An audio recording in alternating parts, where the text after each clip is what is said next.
미국의 어느 교회 중등부 예배실에서 있었던 일입니다. 목사님이 한참 설교를 하고 있는데 한 여학생이 갑자기 일어나더니 울면서 밖으로 나가는 거예요. 누구도 그 이유를 알지 못했습니다. 예배가 마치고 중등부 목사님이 그 여학생을 찾아가서 물었습니다. 얘야, 아까 왜 울면서 나갔니? 어디 아팠니? 그랬더니 이 학생이 울먹이며 대답했습니다. 목사님이 설교 시간에 하나님은 여러분의 아버지 같은 분입니다 라고 말씀하셨잖아요. 만약에 하나님이 우리 아버지 같으면 저 하나님 안 믿을 거예요. 목사님이 왜 그러냐고 다시 재차 물었습니다. 그랬더니 우리 아버지는 매일 술을 먹고 집에 와서 저와 엄마를 때려요. 또 욕도 해요. 만약에 하나님이 우리 아버지 같으면 하나님도 그러실 거 아니에요. 저는 그런 하나님이라면 싫어요 라고 대답했다는 거예요.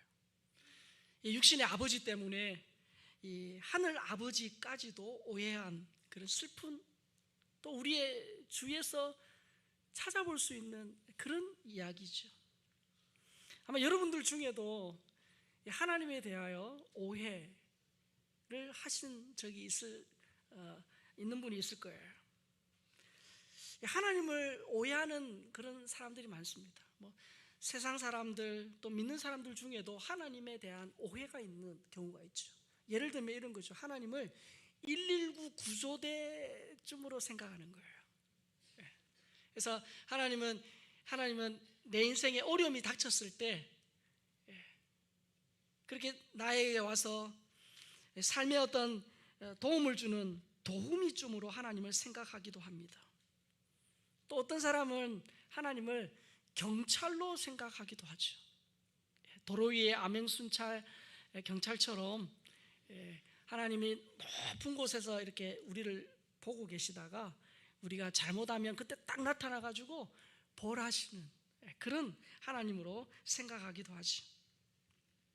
착한 일을 많이 하면 선물 꾸러미를 놓고 가는 산타클로스나 아니면 온갖 기적을 일으키는 마술사로 하나님을 생각하기도 합니다. 그래서 여러분, 하나님을 어떤 분으로 알고 믿느냐가 우리 신앙생활의 무게와 질을 결정한다 해도 과언이 아니죠. 그래서 하나님을 바로 아는 것이 매우 중요합니다. 이 개혁주의 신학을 정립한 위대한 종교개혁자였던 이 칼빈이라는 우리 장로교회와 뗄래야 뗄 수 없는 이 칼빈이 쓴 기독교 강요라는 그런 불후의 명작이 있습니다. 기독교 교리의 핵심을 다룬 책이죠. 이 기독교 강요는 총 4권 80장으로 되어 있는데요. 1권의 주제가 여러분 무엇인지 아십니까? 1권의 주제. 1권의 주제가 바로 창조주 하나님을 아는 지식입니다. 기독교 강요의 가장 처음에 다룬 주제죠. 그래서 기독교 강요 1권 1장의 첫 문장이 이렇게 시작하는데 우리 같이 한번 읽을까요? 시작. 곧 참되며 건전한 지혜는 두 부분으로 되어 있다. 하나는 하나님에 관한 지식이요 다른 하나는 우리 자신에 관한 지식이다. 자, 저기 보시면 두 지식이 있다고 그러죠. 하나님에 관한 지식과 우리 자신에 관한, 즉 인간에 관한 지식입니다. 여러분 자 생각해 보십시오.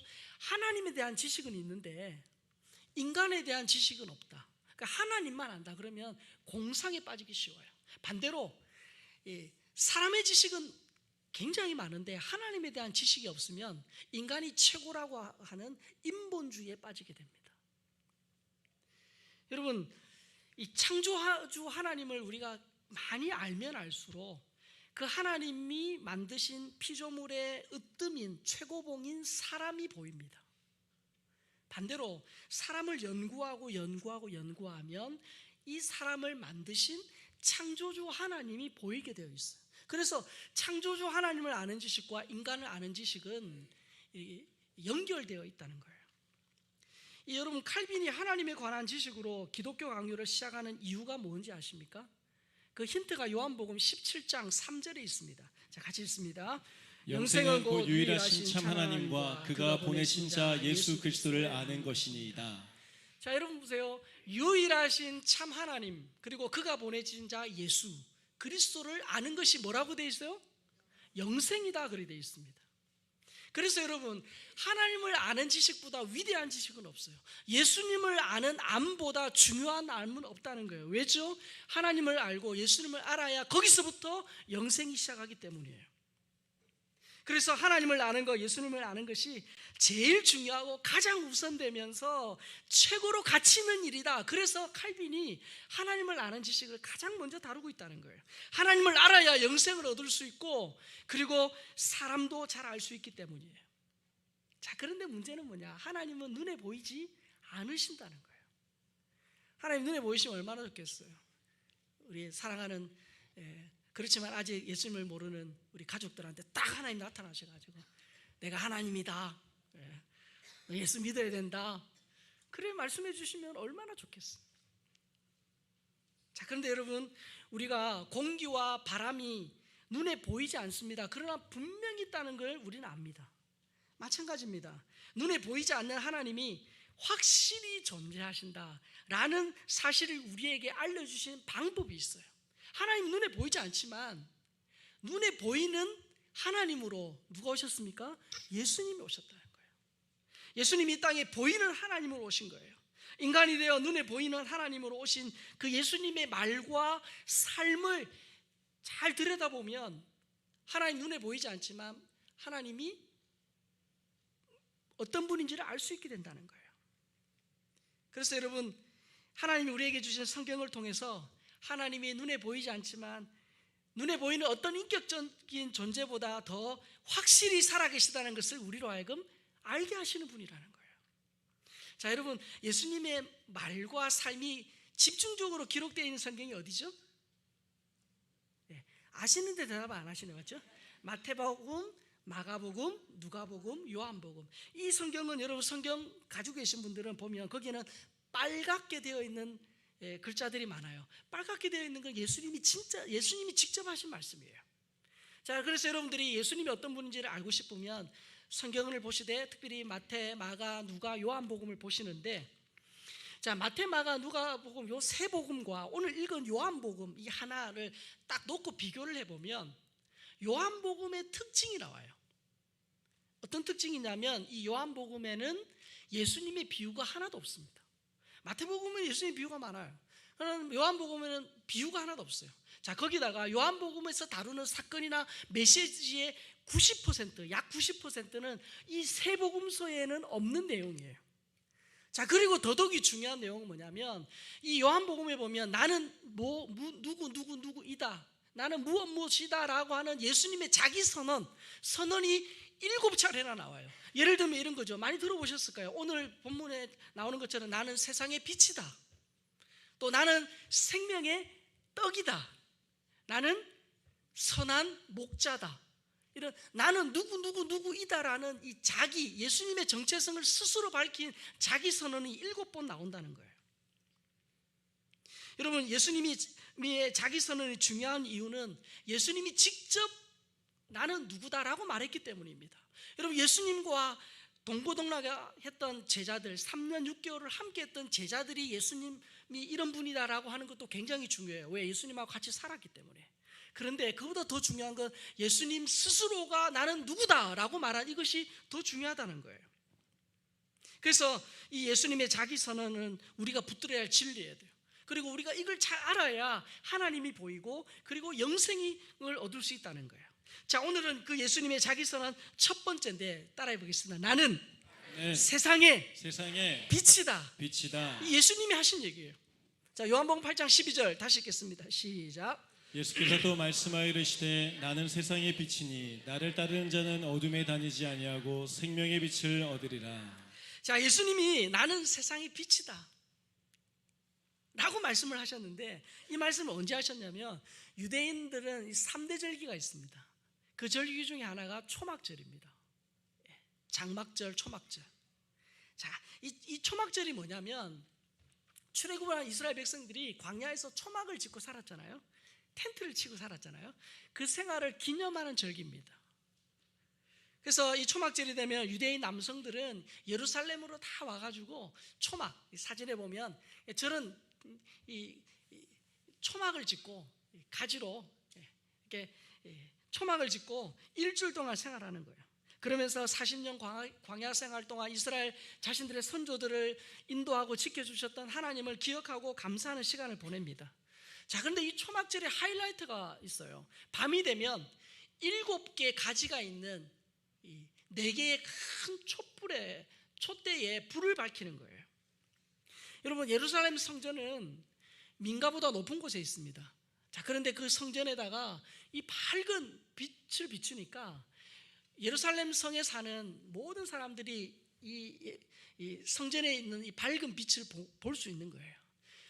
이스라엘 백성들이 또 이 초막절을 지키기 위해서 전국에서 온 이스라엘 백성들이 그 환한 빛을 보면서 뭘 생각했겠어요? 아, 우리 선조들을 인도하신 그 광야의 불기둥을 그들이 생각을 해냈다는 거예요. 떠올렸다는 거예요.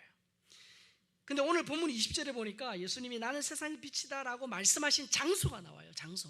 자, 20절 같이 읽겠습니다.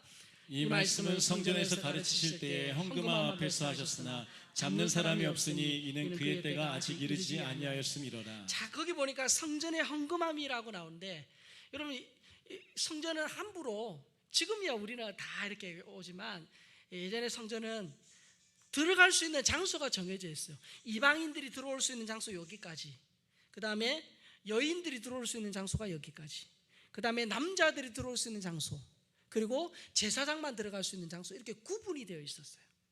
근데 이 성전의 헌금함이 있는 장소는 어디냐면 여인의 뜰입니다. 여인들이 들어올 수 있는 뜰에 있었다는 거예요. 근데 이 초막절 밤을 밝히는 촛불이 있는 곳도 어디예요? 여인의 뜰입니다. 그래서 이 성전의 헌금함이 있는 장소는 이 공개된 장소예요.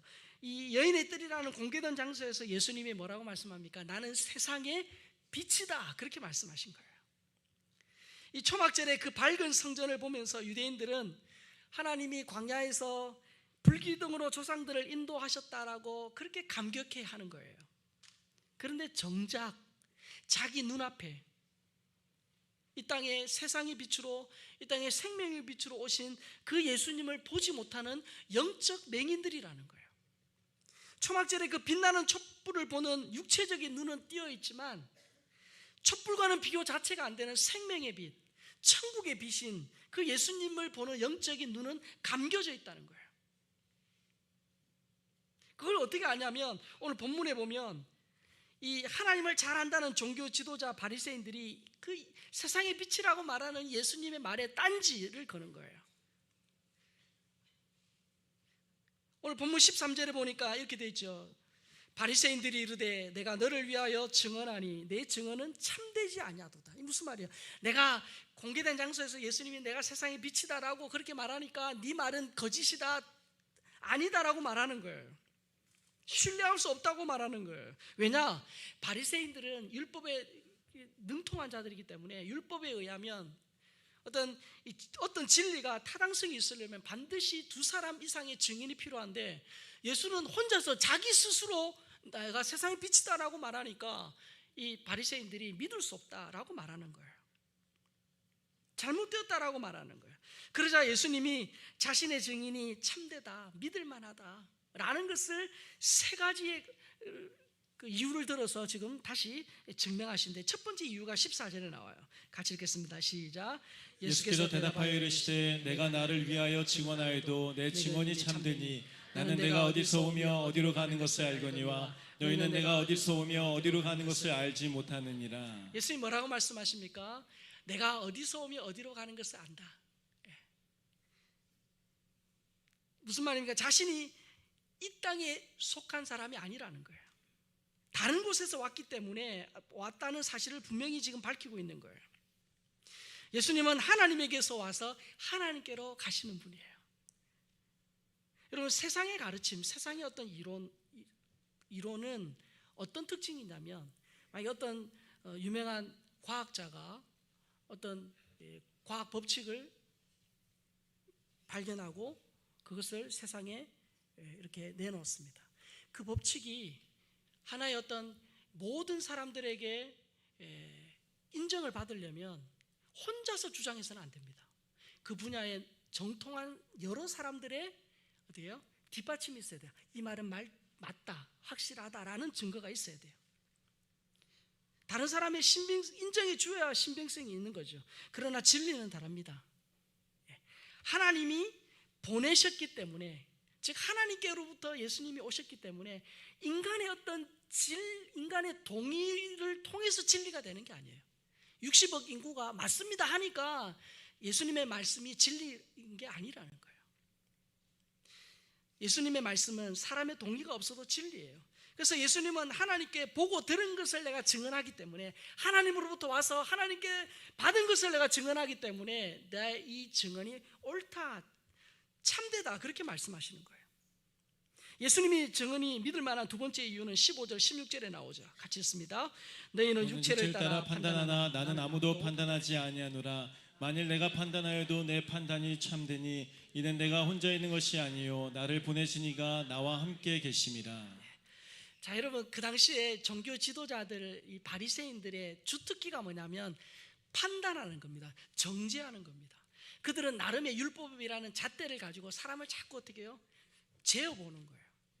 그래가지고 자꾸 어떻게 해요? 판단, 정죄하는 거예요. 여러분, 이들이 왜 그렇게 하냐면, 그렇게 판단하고 정죄해야 비교의 대상이 있어야 자신들의 의로움이 더 돋보이기 때문이에요. 자신들이 더 의롭게 보이기 때문이에요.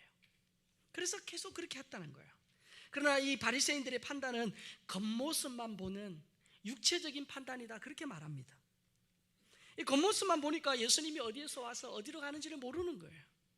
그래서 예수님의 말을 배척하고 예수님의 말을 비난하는 거예요. 자, 그런데 여러분, 예수님은 이 땅에 판단하기 위해 오신 게 아니에요. 예수님이 이 땅에 오신 이유는 뭡니까? 우리를 구원하기 위하여 오신 거예요.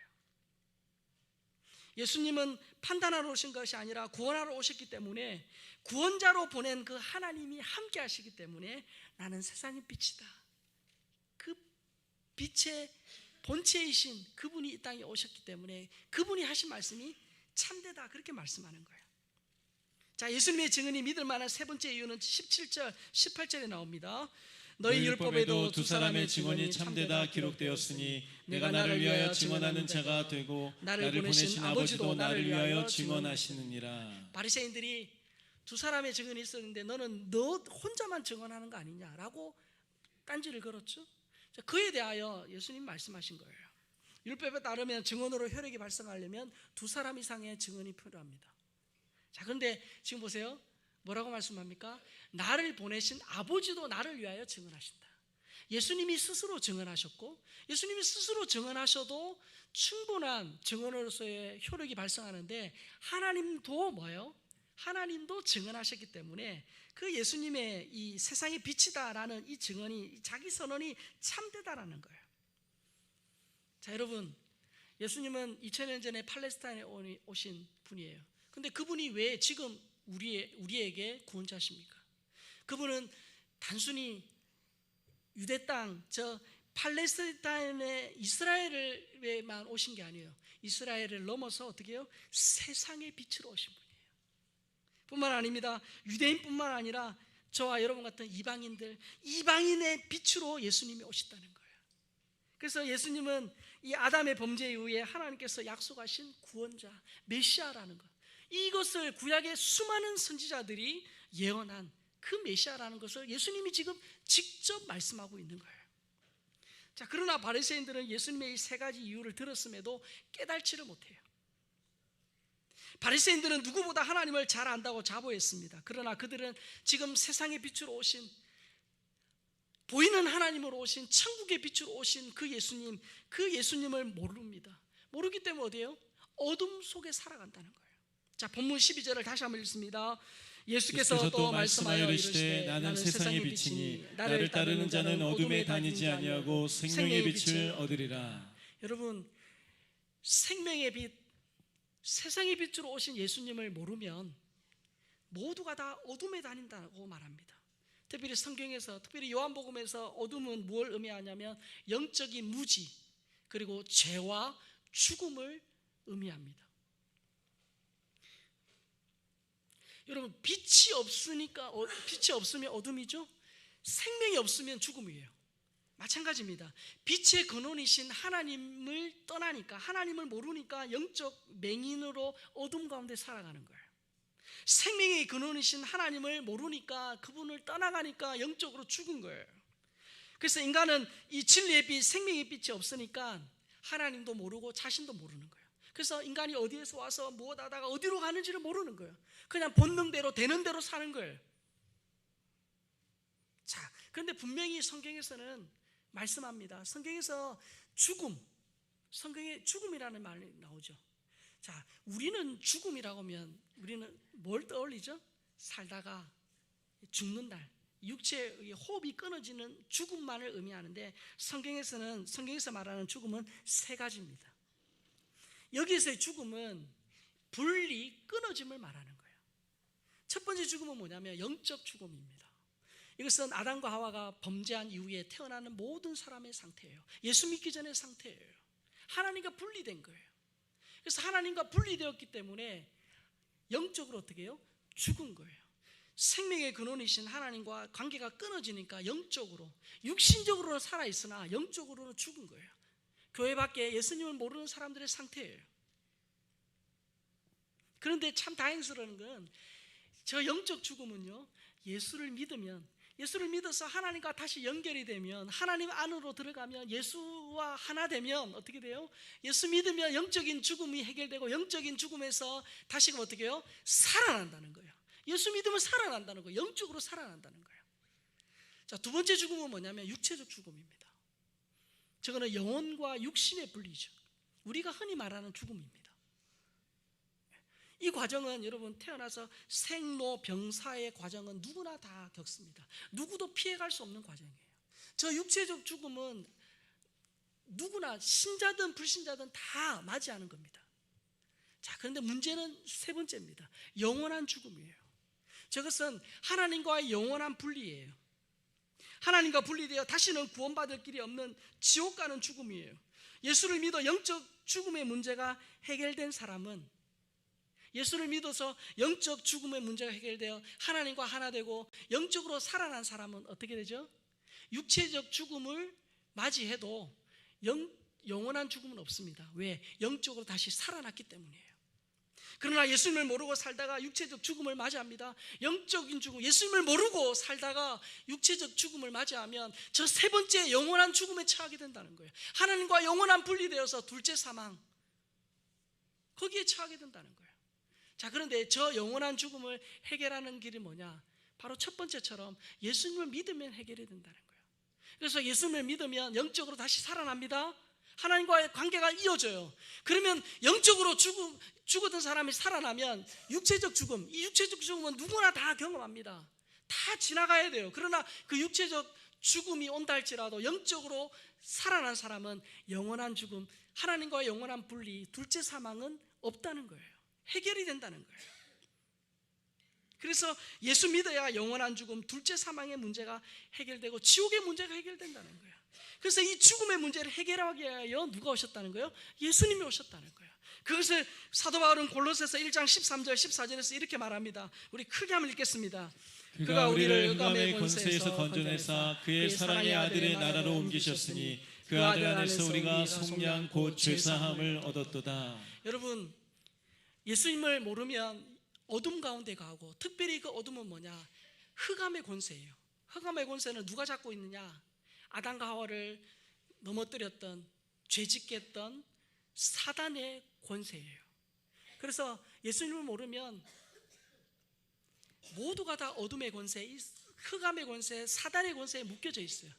묶여져 있는 그 사람은 영적으로 무지하고 죽었기 때문에, 여러분, 영적으로 죽은 사람은 본인의 힘으로 다시 구원받을 수 없어요.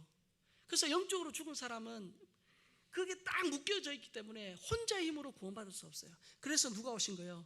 이 흑암의 권세에서 건져내서 사랑의 아들의 나라, 즉 천국으로 우리를 옮겨주기 위하여 예수님이 오셔서 속량, 곧 우리의 모든 죄를 위하여 십자가에 죽으신 거예요. 그 예수님을 믿을 때에 어떻게 해요?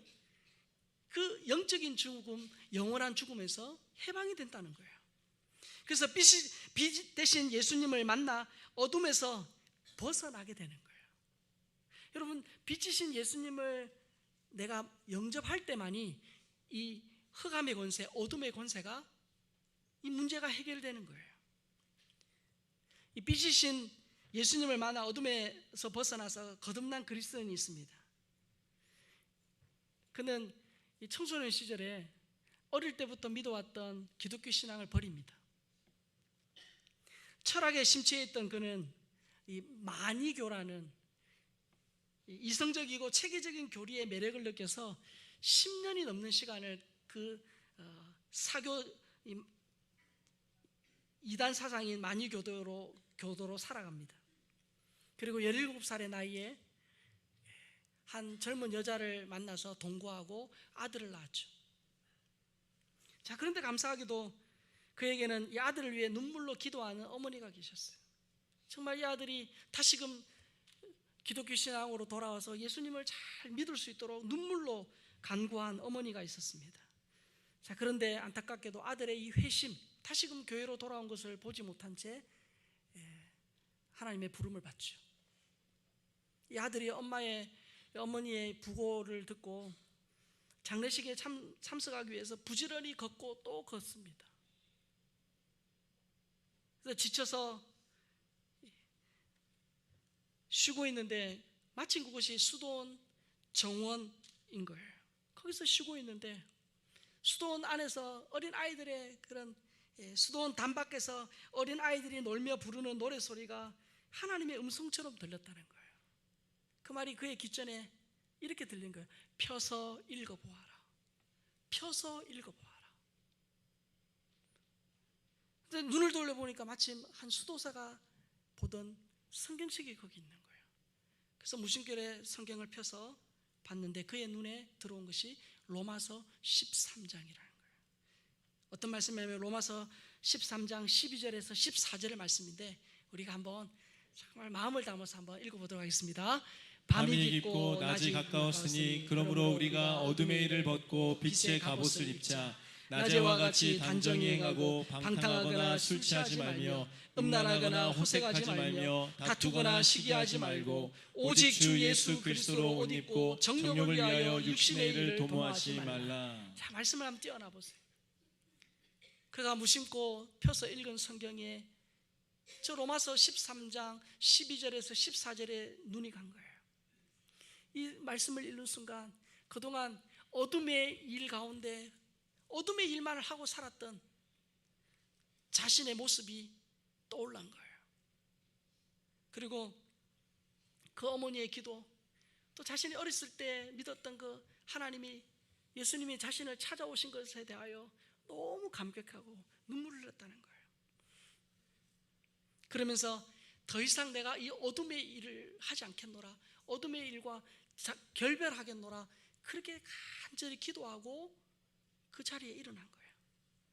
그랬을 때 그는 얼마 동안 기도하고 일어났을 때 더는 옛 사람이 아니고 새로운 사람으로 변화되어진 자신을 발견하게 된 거예요. 기독교 역사상 가장 위대하고 거룩한 영향을 끼친 세 사람, 바로 그가 성 어거스틴입니다. 여러분, 영적으로 보면 사람은 두 가지 중에 한 가지 옷을 입고 살아요. 우리 모두가 지금 다 옷을 입고 있잖아요. 어떤 옷이냐면 하나는 어둠의 옷이에요. 또 하나는 어때요? 어둠과 반대는 빛의 옷이에요. 이 다르게 표현하면 육신의 옷과 그리스도의 옷이죠. 저기 보면 육신의 일을 도모하지 말고 그리스도로 옷 입고 말하잖아요. 어둠의 옷은 자막 보시면 밤의 옷이에요. 자막이 안 나오네요. 어둠의 옷은 밤의 옷이고 방탕의 옷이고 다툼의 옷이에요. 그러나 빛의 옷은 그리스도의 옷이고 낮의 옷이고 정결의 옷이고 하나됨의 옷이에요. 우리 모든 인간은 저 둘 중에 하나의 옷을 입고 살아간다는 거예요. 빛인 예수님을 인격적으로 체험적으로 만나면 그동안 입고 있던 내 어둠의 옷을 벗고 그리스도로 옷 입고 살아가게 된다는 거예요. 예수를 믿지 않았을 때 내 마음속의 어둠, 내 삶의 어둠이 예수님을 믿을 때 빛으로 오신 그분 때문에 내 모든 마음속에 있는 어둠이 사라지고 빛이신 그분이 내 속에 들어올 때 빛의 자녀로, 하나님의 자녀로 거듭나게 된다는 거예요. 여러분, 이 예수님을 인격적으로 체험적으로 만나는 이 경험은요, 우리가 육체적인 죽음을 맞이하기 전에 반드시 누구도 한 명도 예외 없이 반드시 해야 될 체험이에요. 그래야 영적으로 다시 살아납니다. 영적으로 살아나야 육체적인 죽음을 맞이했을 때 영원한 죽음의 그 문제가 해결되는 거예요. 사도 바울은 빛의 옷으로 갈아입은 성도를 향해 이렇게 외치죠. 에베소 5장 8절 9절입니다. 너희가 전에는 어둠이더니 이제는 주 안에서 빛이라. 빛의 자녀들처럼 행하라. 빛의 열매는 모든 착함과 의로움과 진실함에 있느니라. 여러분, 세상의 빛인, 생명의 빛인 예수님을 우리가 믿을 때 우리의 존재적인 어둠, 영적으로 죽은 사람이 살아나는 구원의 문제가 해결될 줄로 믿습니다. 뿐만 아니라 빛이신 예수님을 우리의 삶의 주인으로 모실 때 우리의 삶에 어떻게 해요? 우리의 삶에 변화가 일어난다는 거예요. 변화. 빛의 자녀가 된다는 거예요. 그래서 빛의 자녀들답게 우리 마음의 어둠과 작별해야 된다는 거예요. 사랑하는 성도 여러분, 예수님을 정말 인격적으로 모시고 예수님이 내 안에 계신 분들 계시죠? 여러분, 예수님이 내 안에 계셔도 우리가 삶의 여러 가지 문제와 여러 가지 고통들 때문에 빛으로 계신 예수님을 우리가 자꾸 놓칩니다. 그래서 자꾸 마귀가 주는 어둠, 마귀가 주는 부정적인 생각, 불안, 염려가 우리 마음을 지배할 때가 있어요. 그럴 때마다 우리가 붙들어야 될 분이 누구십니까? 내 인생의 주인 되시고 내 마음에 빛으로 계신 그 주님을 붙들어야 된다는 거예요. 그 주님을 의지하고 주님께 메어 달리고 주님의 은혜를 구할 때 내 마음속에 어둠이 물러가고 빛의 자녀로 살아갈 줄로 믿습니다. 이 두 가지를 항상 우리가, 그래서 빛의 자녀들답게 혹이나 내 마음속에 어둠이 찾아올 때 예수님의 이름으로 이겨내고 내 말에 어두운 말보다는 사람을 살리고 복되게 하는 그런 밝은 말, 그런 말을 해야 되고, 빛의 자녀답게 내 삶에 아직도 끊지 못한 여전히 남아있는 어둠의 그 모습들, 어둠의 그 영역들을 계속 주님의 이름으로 그것들을 자꾸 몰아내는 거죠. 그게 어떻게 해요? 그게 의롭다 인정을 받은 칭의 하나님의 자녀가 된 우리에게 있어 필요한 성화, 예수님을 닮아가는 삶이에요. 이 두 가지가 항상 함께 가야 되는 거죠. 어거스틴이 예수님을 영접하고 성자라 일컬어지는 자리에까지 올라가게 되었습니다. 한 번은 어거스틴이 길을 가다가 옛날 방황할 때 자주 만났던 여인과 마주친 거예요. 그러니까 그 여자가 어거스틴을 한눈에 알아보고 이렇게 묻습니다. 혹시 어거스틴 아니십니까? 근데 요새는 왜 놀러 오지 않으십니까? 그렇게 질문을 한 거예요. 그러자 어거스틴이 대답했습니다. 당신이 전에 알던 그 어거스틴은 예수 안에서 죽었습니다. 여러분, 생명에 비친 예수님을 믿으면 우리 존재론적인 어둠, 흑암의 권세에서 해방됩니다. 여러분, 이거는 예수 믿어야만 가능합니다. 그래서 하나님의 자녀가 되죠. 거기서부터 예수님을 아는, 거기서부터 영생이 시작해요. 뿐만 아니라 생명에 비친 예수님을 인생의 주인으로 모신 모든 성도의 삶은 빛의 자녀로 하나님께 영광이 되는 거예요. 마태복음 5장 16절에 보면 이렇게 말씀하시죠. 이같이 너희 빛이 사람 앞에 비치게 하여 그들로 너희 착한 행실을 보고 하늘에 계신 너희 아버지께 영광을 돌리게 하라. 이 두 가지입니다. 혹시 예수님을 믿지 않는 분이 계시다면, 예수님을 모르는 분이 계시다면, 첫 번째, 존재론적인 어둠을 해결하시고 죽음의 문제를 해결하시는 예수 그리스도, 세상의 빛, 생명의 빛인 예수님을 영접하셔야 돼요. 그게 칭의, 하나님의 자녀로 거듭나는 거예요. 자, 칭의의 과정을 거쳐가신 분은 어디로 가야 됩니까? 예수님은 구원자이실 뿐만 아니라 내 인생의 주인이십니다. 그래서 내 삶의 어두운 부분들, 마음의, 말의, 삶의 어두운 부분들을 밝히시는, 내 인생의 주인 되신 그 주님을 따라 성화, 예수님의 뭘 닮아가는 과정으로 가셔야 돼요. 성화 예수님처럼 되어야 된다라고 하면 부담들을 가지시는데, 여러분 그는 율법하고는 다릅니다. 내가 막 노력하고 애쓰고 해서, 물론 애쓰고 노력하는 부분이 필요하죠. 그러나 거기에는 행복이 없어요. 자유가 없어요. 진짜 자유는 뭐냐? 내 안에 예수님으로 충만한 거예요. 빛이신 그분으로 내가 충만하면 내 마음에서, 말에서, 삶에서 빛이 나옵니다. 우리는 입력된 대로 출력됩니다. 그래서 여러분, 삶이 힘들고 고달프고 육신적으로 병들고 자녀가 속썩이고 정말 세상 살맛이 나지 않을 때 뭐 해야 되는 줄 아십니까?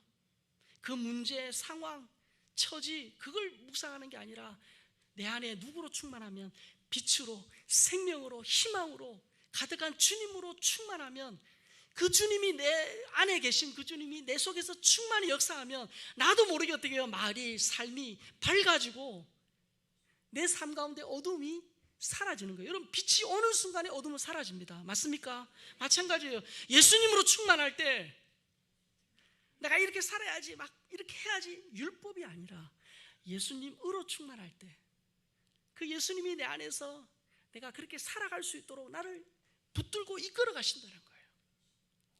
이번 한 주도 세상의 빛, 생명의 빛으로 오신 예수님을 따라 어둠의 일을 그치고 정말 빛의 자녀답게 사는, 그렇게 살아갈 때 혹이나 실수할 수도 있고 넘어질 수도 있어요. 그럴 때 어떻게 해요? 내 안에 계신 빛 대신 주님을 다시 바라보고 주님의 은혜를 구하고 믿음으로 승리하는 우리 모든 주 백성 될 수 있기를 예수님의 이름으로 축복합니다.